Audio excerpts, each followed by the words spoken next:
नार्वेकरांकडून काळबादेवीतील मेट्रोच्या कामाचा आढावा घेण्यात आलेला आहे। तर भर पावसामध्ये राहुल नार्वेकर यांनी या मेट्रोच्या कामाची पाहणी केली। मुंबईत सध्या धोधो पाऊस सुरू आहे आणि या पावसामुळे मुंबई महानगरपालिकेतील कामकाजाला जोर आलेला पाहायला मिळतोय। तर अशा परिस्थितीमध्ये मुंबईतील सुरू असलेल्या विकास कामांमुळे मुंबईकरांना भर पावसाळ्यात अडचणींचा सामना देखील करावा लागतोय। तर मुंबईतील गजबजलेल्या काळबादेवी परिसरामध्ये सुरू असलेल्या मेट्रोच्या कामकाजाचा आढावा घेण्यासाठी विधानसभा अध्यक्ष राहुल नार्वेकर यांनी पाहणी दौरा आयोजित केला होता आणि या पाहणी दौऱ्याच्या दरम्यान राहुल नार्वेकर यांनी या सगळ्या कामांची पाहणी केलेली आहे। तर याच संदर्भात राहुल नार्वेकर यांच्याशी बातचीत केलेली आहे आमचे प्रतिनिधी जोशना गंगणे यांनी।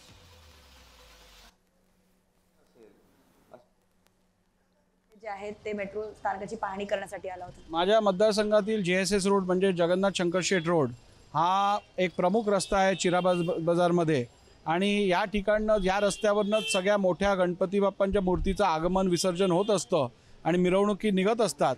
तर आज जी परिस्थिती या रस्त्याची आहे, इकडे खड्डे खूप झालेले आहेत, पावसामुळे असतील, मेट्रो रेलच्या कामामुळे असतील, तर ते रिपेअर करून घेणं क्रमप्राप्त आहे। मुंबई महानगरपालिका दावा करत असते की कामकाज पूर्ण झालेलं आहे, मात्र ज्यावेळेस परिस्थिती म्हणजे जसं पावसाची परिस्थिती येते किंवा गणपतीच्या तोंडावरती रस्त्यावरती खड्डे पाहायला मिळतात, याला नेमकं कोण जबाबदार? कारण मुंबई महानगरपालिकेवरती गेली अनेक वर्ष आहेत, प्रशासकीय यंत्रणाच काम करते। नाही, प्रश्नच येत नाही। आज जी या परिस्थिती आहे या रस्त्याची ती समाधानकारक निश्चितपणे नाही आहे आणि महानगरपालिकेने कुठचाही दावा केला तरी तो जर योग्य नसेल तर त्या संदर्भातली खबर आम्ही निश्चित घेऊ।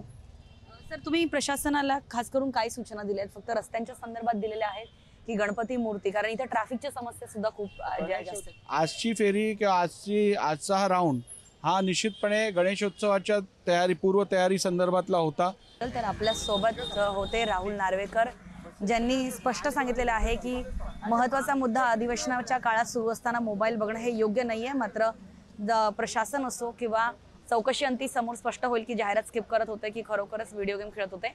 पण त्या दुसऱ्या जर आपण बाजूने पाहिलं तर माणिकराव कोकाटे यांच्या राजीनामा होतोय का याचकडे सर्वांचं लक्ष असणार आहे। व्हिडिओ जर्नलिस्ट जितूसह ज्योत्स्ना गंगणे, जय महाराष्ट्र, मुंबई।